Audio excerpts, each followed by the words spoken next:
오늘은 이해할 수 없는 베트남의 혐한과 도를 넘은 행동. 암울한 베트남의 미래 상황에 대해 알아보겠습니다. 팬데믹 현상과 관련하여 베트남의 이해하기 어려운 행동들이 한국인들에게 불쾌감을 주고 있습니다. 최근까지 베트남은 한국의 아주 우호적인 나라였습니다.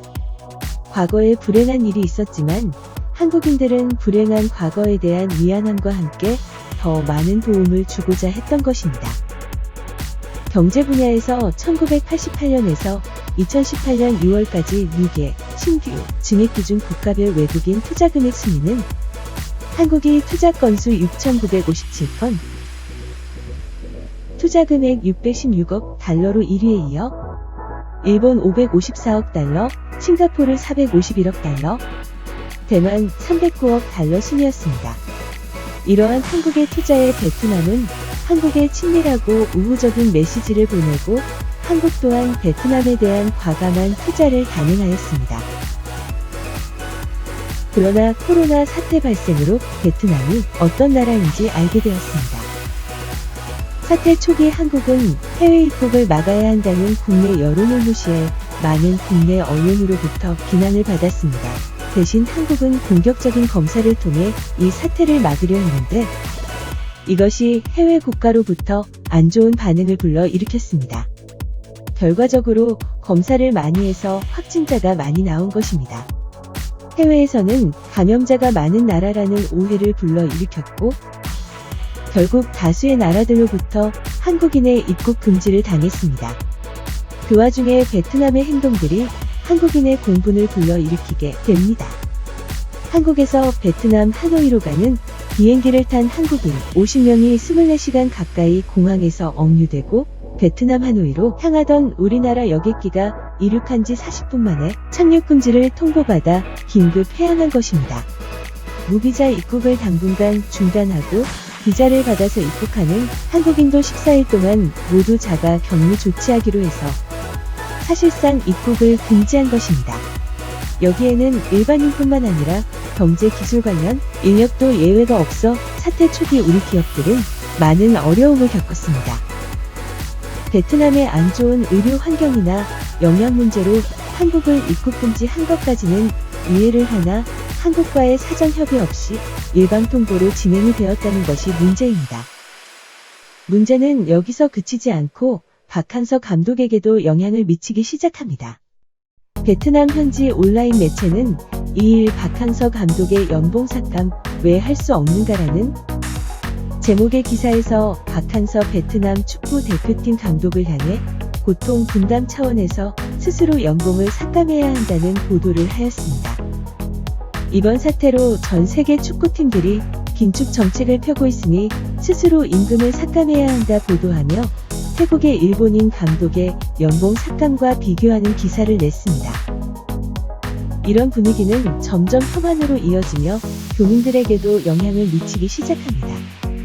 한국인 전용 엘리베이터를 지정하는가 하면 승차 공유 서비스 그랩 차량들이 한국인 탑승을 거부하는 사례도 나타나고 일부 현지 음식점은 한국인의 출입을 금지했고 빨래 배달 등 아닌 상대 서비스도 일부 중단됐습니다.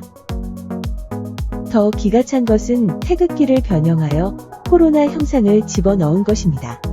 그러면서 베트남 최대 IT 기업 FPT가 일본과의 밀월 관계를 이어가고 있습니다. FPT는 7일 베트남 IT 기업 중 처음으로 일본 경달련에 가입했다고 밝혔고 트룽지아 빈 회장은 성명을 통해 회원 기업과 협력, 제휴를 통해 일본의 경제 성장에 기여하고자 한다고 말했습니다. 한국은 이런 몰상식한 베트남의 행위와 혐한의 행동을 지속하고 있는 베트남에 대해 투자를 줄이고 관계 재정립에 나서고 있습니다.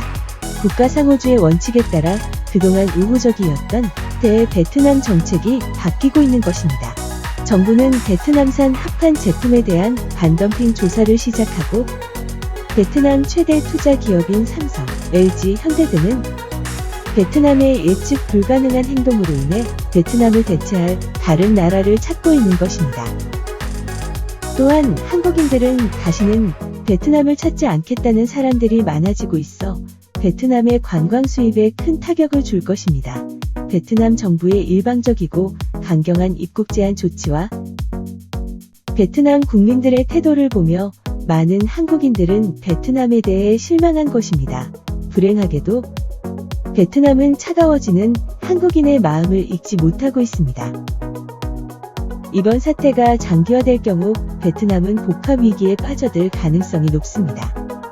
먼저 스스로 결정한 관광객의 입국 금지로 관광 산업이 붕괴 위기에 처해 있는데, 관광 산업은 베트남의 최대 수입원 중 하나로 베트남 정부는 4차 산업혁명과 관련한 산업 육성과 함께 관광을 향후 키워야 할 중점 분야로 지정했었고 2018년에는 637조 동 약 32조 원을 벌어들였습니다.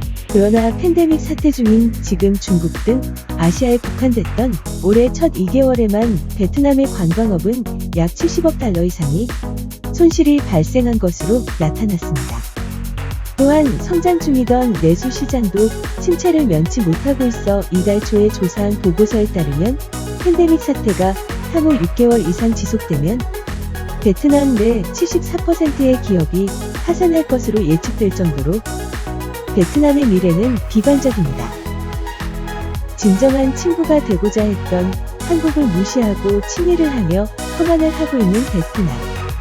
그들은 한국을 뛰어넘는 선진국이 되고자 했지만 현실을 모르고 꿈을 쫓고 있는 모양새입니다. 한국인들은 더 이상 베트남을 친구로 여기지 않을 것입니다. 과연 베트남은 어디로 가고자 하는지 궁금할 따름입니다. 준비한 영상은 여기까지입니다. 오늘도 즐겁고 행복한 하루 되세요.